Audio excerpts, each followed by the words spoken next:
মুহররম আসলো সুখের বার্তা নিয়ে, কিন্তু এজিদের গোষ্ঠীরা এই মুহররমে তারা আনন্দ করছিল আশুরার দিনে। বন্ধু, ইমাম হুসাইনের শির মুবারক নিয়ে তারা যখন দামেস্কের দিকে যাচ্ছে, মিছিল সহকারে যখন যাচ্ছে, হঠাৎ করে খ্রিস্টান পাদ্রী আওয়াজ শুনে না কোথা থেকে বের হলো, গির্জা থেকে বের হইয়া দেখতেছে বিশাল আকারের একটা মিছিল। কয় ভাইয়েরা আপনারা তো দাঁড়ান, কোথায় যাচ্ছেন, কি নিয়ে যাচ্ছেন? তখন কয় আমাদের রাস্তায় তুমি বাধা দিও না। ইবনে জিয়াদ কয় আমাদের রাস্তা ছেড়ে দাও, আমরা হুসাইনের শির নিয়ে দামেস্কে যাচ্ছি পুরস্কার লাভের জন্য। আজকে ইমাম হুসাইনের শির আলাদা করে আমরা পুরস্কারের জন্য যাচ্ছি দামেস্কে। ভাইয়ার আমার, বন্ধুরা আমার, এই কথা বলার সঙ্গে সঙ্গে, নবীর আওলাদ হুসাইনের কথা শোনার সঙ্গে সঙ্গে খ্রিস্টান পাদ্রী তখন বিনয়ের সহিত বলতেছে, গো ভাই, একটা রাতের জন্য আপনারা আমার গির্জায় মেহমানদারি করেন, আমি একটা রাত আপনাদের মেহমানদারি করতে চাই। তখন সীমার কয় না না, এটা কোনোভাবেই করে দেওয়া যাবে না, কারণ আমরা তাড়াতাড়ি যেতে হবে, পুরস্কার ওখান থেকে আনতে হবে। তখন কয় আমি আপনাদেরকে কিছু পুরস্কার দেব। সীমার কয় কি পুরস্কার?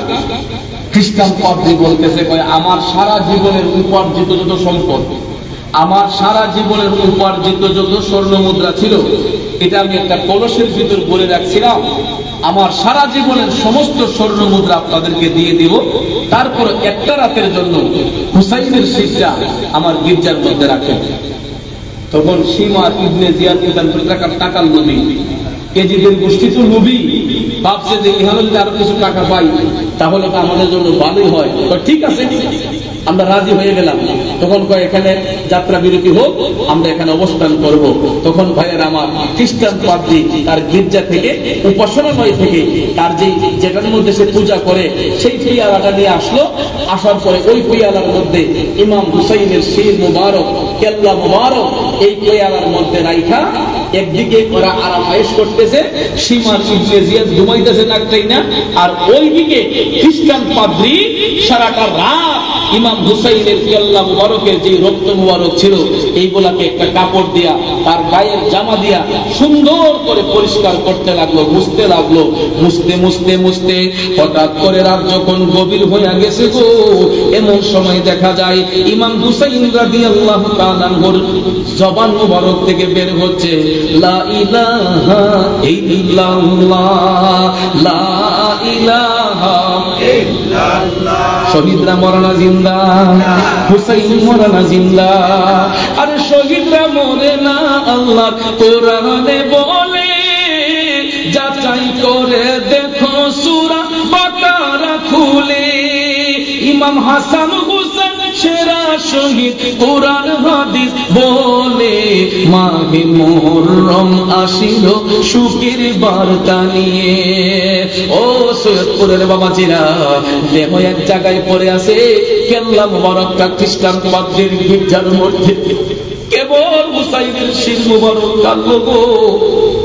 যেই জবান মুবারক থেকে কালেমার ধ্বনি বের হচ্ছে, খ্রিস্টান পাদ্রী যখন তাজিম করতেছে, হঠাৎ করে দেখা যায় ইমাম হুসাইন যখন কালেমা পড়তেছে, এই রাতের বেলায় শেষ রাতে ওই খ্রিস্টান পাদ্রী ইমাম হুসাইন রাদিয়াল্লাহু তাআলা আনহুর সঙ্গে পাঠ করলো লা ইলাহা ইল্লাল্লাহু মুহাম্মাদুর রাসূলুল্লাহ সাল্লাল্লাহু আলাইহি ওয়াসাল্লাম।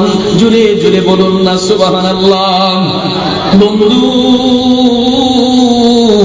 সারা জীবনের উপার্জিত স্বর্ণ মুদ্রা দিয়া খ্রিস্টান পাদ্রীর লাভ হলো এইটা যে ওই রাতের বেলা ইমাম হুসাইনের জবান মোবারক থেকে কালেমা পয়রা সে মুসলমান হয়ে গেছে। একদিন আগে ছিল বেদি, কিন্তু দিনের মধ্যে চলে আসলো ইমাম হুসাইনের শির মুবারকের তাজিম করে খ্রিস্টান পাদ্রী মুসলমান হয়ে গেছে। এখন ফজর যখন হয়ে গেল, আর তো সে এই শির মুবারক রাখতে পারবে না, তখন এটা বেদ দিয়ে দিছে। তখন এই পাদ্রী চিন্তা করলো, আমি জীবনের শেষ প্রান্তে আমি আমার ইমানকে তাজা করলাম, আমিও ওই কাফেলার সঙ্গে রওনা হব ইমাম হুসাইনের শির মুবারকের সঙ্গে, যাতে এজিদ কোনো বেয়াদবি করতে না পারে। তখন ওই খ্রিস্টান পাদ্রীও ওই কাফেলার সঙ্গে সঙ্গে তিনি রওনা হইলেন।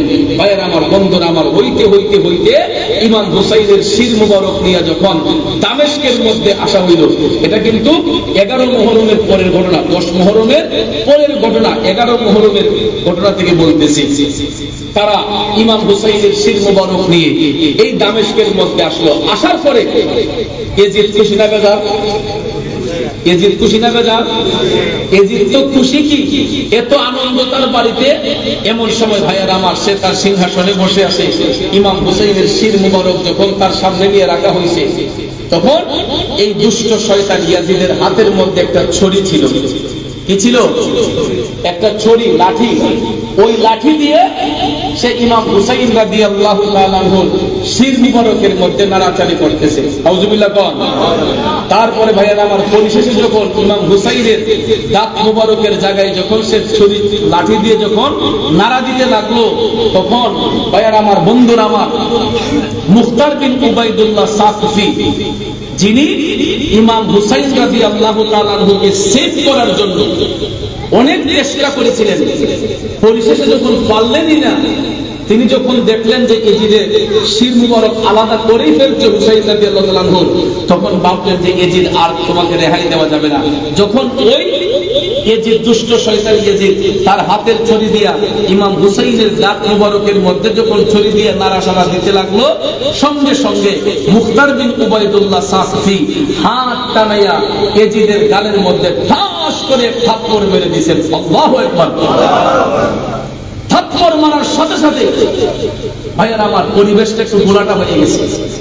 রাজার গালের মধ্যে থাপ্পড় আসছে, এটা কি সাধারণ কথা? থাপ্পড় মারার সঙ্গে সঙ্গে নোমান বিন বশীর, এই শিমার এবং ইবনে জিয়াদ, এরা দুইজন তরবারি টান দিয়ে বের করছে। তোমার এত বড় সাহস মুখতার বিন উবাইদুল্লাহ সাকফি, তুমি কাজটা করেছো কি? আর খবরদার বলে দিলাম।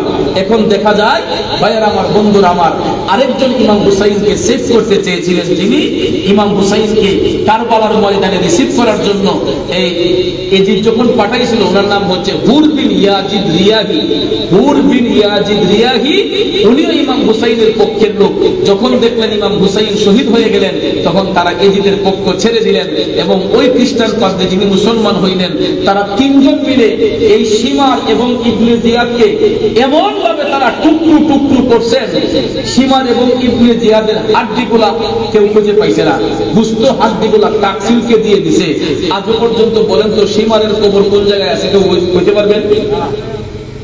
ইবনে জিয়াদের কবর কোন জায়গায় আছে কেউ বলতে পারবে?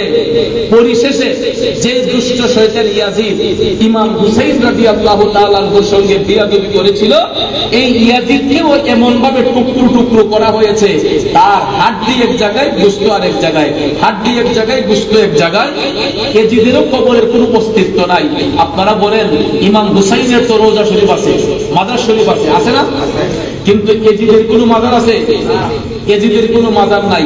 এবং আজ পর্যন্ত দেখবেন, কোন আল্লাহর ওলি যদি পর্দা করেন, ওলিদের মাজার হয়, কিন্তু কোন বাতের যদি মারা যায়, এগুলাকে সাধারণ কবরে শায়িত করা হয়। কথাটা বুঝতে পারছেন? যারা নবীর গোলাম, যারা নবীর গোলামি করে, তারা আল্লাহর ওলি হয়, আর আল্লাহর ওলি যারা হয় তাদের মাজার হয়। যেমন নবীর গোলামি করেছেন ইমাম হুসাইন, আল্লাহ ভালোবেসেছেন ইমাম হুসাইন আহলে বায়াতের অন্যতম সঙ্গী এবং জান্নাতি যুবকের সরদার, একমাত্র নবীজির গোলামির কারণে। কথা কোন ঠিক না বেঠে? আল্লাহর ওলিগণ তারা নবীর গোলামি করার কারণে আজকে যার স্মরণে মাহফিল, হযরতে কামিল ওলি শামসুল উদ্দিন আউলিয়া রাহমাতুল্লাহ আলাইহি, উনি যদি আজকে নবীজির গোলামি না করতেন, ওনার মহব্বতে এখানে ওয়াজ মাহফিল হইতো? কথা বলেন, হইতো? তাহলে আল্লাহর ওলিগণ নবীর গোলামি করে বিদায়, তারা ইন্তেকালের পরেও তারা জিন্দা এবং তাদেরই মাজার হয়, তাদের রওজা হয়। আর যারা ওলি আল্লাহ বিদ্বেষী, নবীর বিদ্বেষী, এরা মরলে পরে এদের কোনো কবরও হয় না, মাজারও হয় না, এরা সাধারণ কবরে শায়িত হয়। কথা কোন ঠিক না বেঠিক? এদের মাজার হয় না। এজিদের কোনো মাজার নাই, শিমারের কোনো মাজার নাই, ইবনে জিয়াদের কোনো মাজার নাই, কিন্তু ইমাম হুসাইন রাদিয়াল্লাহু তাআলা আনহুর মাজার শরীফ আজও পর্যন্ত পৃথিবীর কোটি কোটি মানুষরা গিয়া জিয়ারত করে আসে। কথা কোন ঠিক না বেঠিক? কিয়ামত পর্যন্ত করবে। ভাইয়ার আমার, বন্ধুরা আমার, এটাই হলো কারবালার প্রেম, কারবালার চেতনা। তো আপনাদেরকে একটা কথাই বলবো যে এই মুহররমের চাঁদ আসলে আপনারা অশালীন কোনো কাজ যাতে আমাদের সমাজে আমাদের মাধ্যমে না হয়, ইতিপূর্বে যদি কেউ আবেগের বশীভূত হয়ে করে থাকেন, এগুলা পরিহার করতে হবে। কারণ মাহে মুহররম আসতে পরে কিছু জারিরা যে আমাদের আগে পূর্বপুরুষরা আমরা দেখতাম ছোটবেলায়, এই একজনে আপনার একটা বই হাতে নিয়ে মুহররমের জারি আমাদেরকে কারবালার ইতিহাস সুরের ভাষায় শোনাইছে, আর মানুষ বৈশাখ গুলা শুনছে, চোখের পানি চাইদা কাঁদছে। এগুলা করবেন, এগুলা কোনো নাজায়েজের বিষয় নয়। আহলে বায়াতের সম্মানে, পাক পাঞ্জাবের সম্মানে মুহররমের মাসে এই যে জারি গাইতেছে, শান গাইতেছে, নাশিদ গুলা পড়তেছে, মানুষের চোখ দিয়ে আহলে বায়াতের মহব্বতে পানি আসতেছে, এগুলাতে কোনো অসুবিধা নেই। কিন্তু ওই আশুরার দিনের আগ পর্যন্ত অন্যদিন আপনি যা খুশি তাই করেন, আমি আপনাকে ফতোয়া দেব না যেটা আপনি কইরেন না, কিন্তু আশুরার দিনে অন্তত ডোল বাজাইয়েন না। এগুলা ডাক ডোল বাজাইয়া রাস্তাঘাটে এই যে জারি মোর্চা কইরা শরীরে রক্তাক্ত করে, আঘাত করে, এটার নাম প্রেম না, এটা হচ্ছে এক্সেস ইজ ভেরি ব্যাড। ঠিক কিনা বলেন? এগুলো অতিরিক্ত কিছু ভালো না, আবেগ দিয়ে ইসলাম চলে না। আর এগুলাই কুফাবাসীদের আলামত। কুফার মুসলমানরা এইরকম ভালোবাসা দেখাই তারা আহলে বায়াতের সাথে বিয়াদবি করছিল।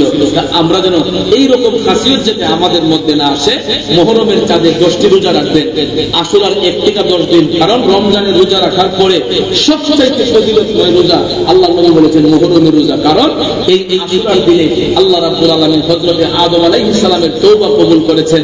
আশুরার দিনে আল্লাহ রাব্বুল আলামিন আইয়ুব নবীকে কুষ্ঠরোগ থেকে মুক্তি দিয়েছেন। আশুরার দিনে হযরত ইব্রাহিম আলাইহিস সালামকে বাদশা নমরুদের অগ্নিকুণ্ড থেকে মুক্তি দেওয়া হয়েছিল। আশুরার দিনে ইউনূস নবীকে মাছের পেট থেকে মুক্তি দেওয়া হয়েছিল। আশুরার দিনে কারবালার ময়দানে ইমাম হুসাইনকে শহীদ করা হয়েছিল। তাহলে ওই দিন আমরা কেমনে ডাক ঢোল বাজাই? আল্লাহর রাস্তায় এগুলো সমাজ থেকে পরিহার করতে হবে। আর এই সমস্ত কাজের কারণে আহলে সুন্নাত ওয়াল জামাতকে মানুষ প্রশ্নবিদ্ধ করে, মনে করে এগুলা মনে হয় আমরা কইয়া দেই আর আপনারা এগুলা করেন। কিন্তু ভাইয়ের আমার, এগুলো আহলে সুন্নাত ওয়াল জামাতের আকীদা নয়। যদি এই সমস্ত খাসিয়ত কারোর মধ্যে থাকে, এগুলা শিয়াদের আকীদা হতে পারে, খারেজিদের আকীদা হতে পারে।